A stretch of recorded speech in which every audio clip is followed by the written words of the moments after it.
critic with the St. Louis Post-Dispatch. Good morning, Gail Pennington. Morning. I have one question. Yes. Are the Oscars still on? The Oscars are officially over.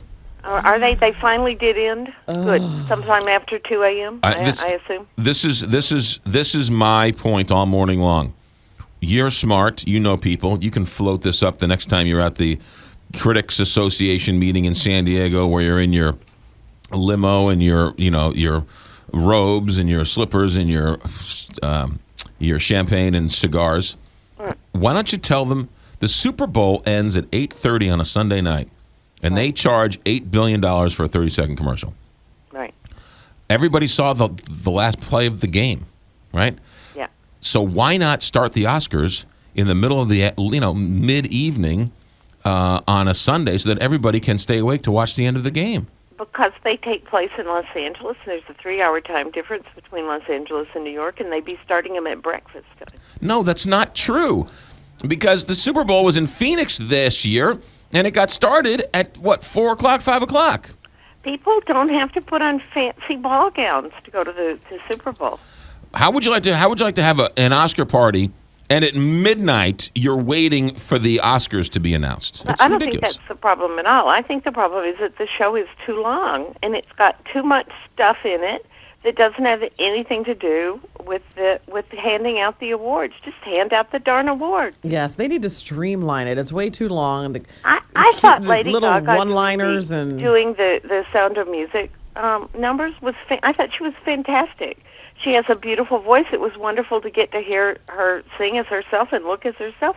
Why did it take place so late? It was practically midnight in the East when I just got finished saying start the show earlier and everybody can enjoy it. No, I say start the show at the same time but make it shorter. Make it shorter. Make it shorter. Right. Or just start it earlier. it does need to be earlier, Gail. Come on, don't you think? I mean, I don't get it. The Super Bowl is the envy of the world. Everybody watches it. Starts mid-afternoon on a Sunday. It already started at 5 o'clock in L.A. when all those people are getting there. But again, nobody watched the end of the Oscars, right? Everybody watched the end. I haven't seen the numbers. I imagine people stayed around to see which would win. More people watched the end of the Super Bowl than watched the Oscars. Well, but the Super Bowl always draws a bigger audience. Because it's played in the middle of the afternoon. Because you're up. They could start it for sure. If they started it, we could both be right here. If they started it half an hour earlier and made it half an hour shorter, then it would be over an hour earlier. Yes. All right. Neil Patrick Harris getting a lot of grief this morning. I don't get it. Oh, I thought he was terrible. Really? Ooh. Yeah. I mean, he really worked at it. But his material, and he brought in his own writers, so you have to blame him. His material was awful. Oh, the other thing I didn't get was the British things sound funnier in British. With Michael Oyelowo reading that card with his British accent. Because it's always hilarious to mispronounce someone's name when they should have been nominated and weren't. Yeah. He did butcher his name, didn't he? There.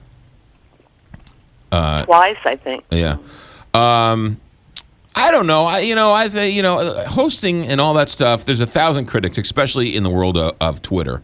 So, who's perfect outside of Billy Crystal? Even Billy Crystal, after his one fantastic year, got criticism for his later years.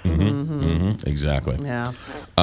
It's almost like it's almost a thankless job. Oh, I think it is. Yeah. Were you surprised by any of the winners?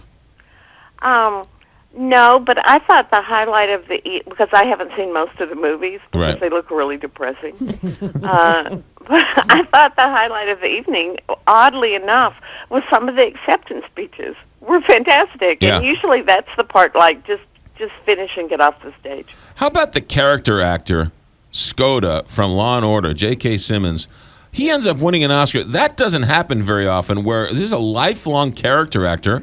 He's been a bit player in lots of things. All of a sudden, ends up winning an Oscar. That's kind of a big deal. I always thought he was a fantastic, underrated actor, and I of course have not seen his movie.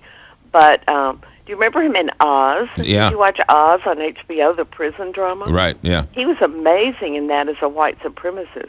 He was also in I Love You, Man. He was the dad in I Love You, Man, which was a funny little movie. When you see someone like that win, though, you know how appreciative they are of finally being recognized after all these years. Well, when was the last time somebody won an Oscar who was doing a commercial for Farmers Insurance?